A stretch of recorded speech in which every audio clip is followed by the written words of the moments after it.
Hey, ever wonder how some students seem to achieve great grades in their exams without trying? Yeah, that's not me, and chances are that's not you too. But according to some opinions, dun, dun, dun, dun, I'm an academic weapon. So today, I'm gonna show you how to become an academic weapon.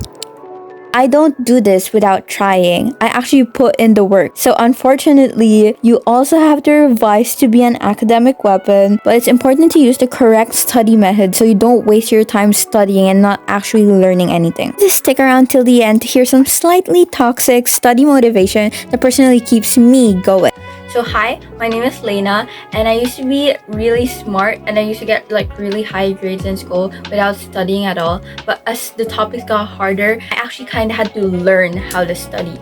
None of these methods are groundbreaking or anything, but they're what I realistically use. In most study videos, I find that they kind of shove a bunch of different study techniques and it gets overwhelming to try them all. So these are the main 5 I stick to. Number 1. Flashcards. Okay, I know everyone makes flashcards and literally everyone knows about them already, but there are 2 main reasons why I love flashcards as my main form of revision.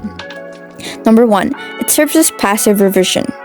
Okay, most people say passive revision is a waste of your time and your brain kind of prefers more interactive type of learning. But for me, when I make my flashcards, it allows me to familiarize myself with the topic. So when I review the flashcards, I'm gonna go, oh, I remembered making this flashcard, and then it kinda engraves itself into my mind. Secondly, I also prefer making my flashcards digital rather than physical. Because my physical flashcards always get lost and I always forget to use them. I also use this app and site called Study Smarter, and I actually really love it because it allows you to learn the flashcards and it also repeats flashcards that you find difficult again and again until you get it perfect, you know? And their tagging and organization in that app, chef's kiss. I actually love it so much. Next, the Feynman Technique. I actually didn't know that this had a name, but I've been doing it forever. So the Feynman Technique is essentially where you teach the topic you want to learn. I find this really effective for more practical and explanation-based subjects like science or history.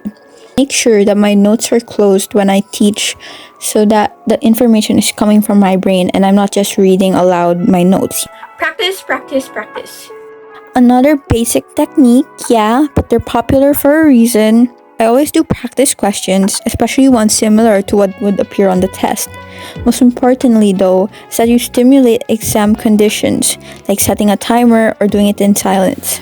This builds up both your test-taking stamina and also makes you used to the time pressure of the exam. Change your environment. Most study videos would tell you to have a dedicated study space, which would get you in the zone whenever you're there, and then it will signal to your brain that's where you focus. That does not work for me personally, mainly because if I have a dedicated study space, I would avoid said space at all costs. So for me, I prefer to study at all sorts of places, all around the house, anywhere. My desk, my bed, the couch, the bathroom. No. Oh, that's just a joke. Yeah, so I usually change up where I'm at so that I don't get bored while I study and I have no excuse because I can literally study anywhere. And finally, please actually listen during class. I know this isn't a study method, but your studying sessions at home will be a lot easier if you actually listen during class and you actually already know the topic. This is crucial. After school, I always immediately ask myself what I learned the whole day to make sure I was really listening in class. And if there's something you cannot understand, immediately look it up the same day. Because if not, you're gonna forget about it. And then when it comes to the test, you'll be like, to have a specific method for preparing for tests. I usually have this 3-day system. I study 4 days before the test, so like the night before the last day. So let's say I have a computer science test on Wednesday. I'm gonna start studying at Sunday night. You may think it's extra, especially for a procrastinator like me, but having this 3-day system allows me to manage multiple tests in the same week and also allows me to prevent procrastination and staying up till 5 a.m. to study for a test, which I have done before, sorry.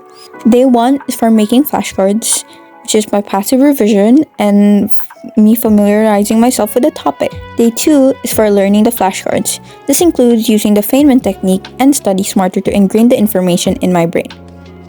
Day 3 is for practice papers.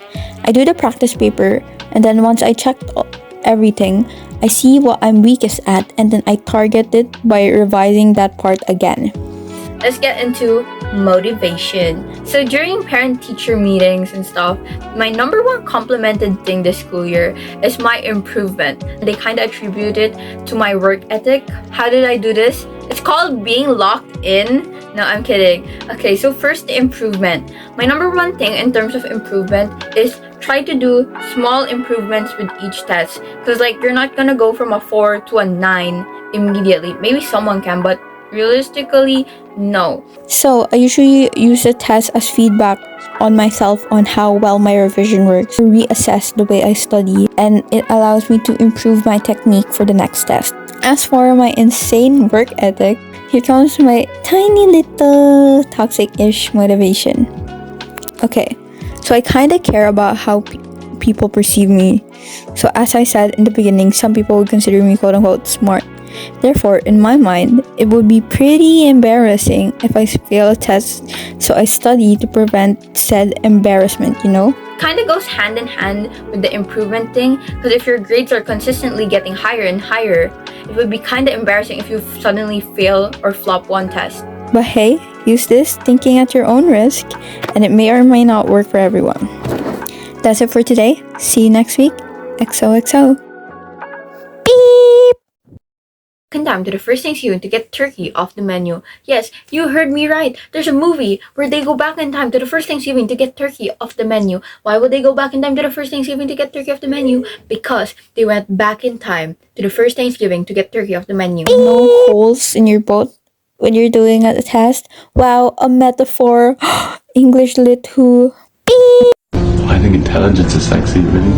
You know, being funny is sexy, I guess. Hey! Sorry. Beep! Yes, I am. Oh!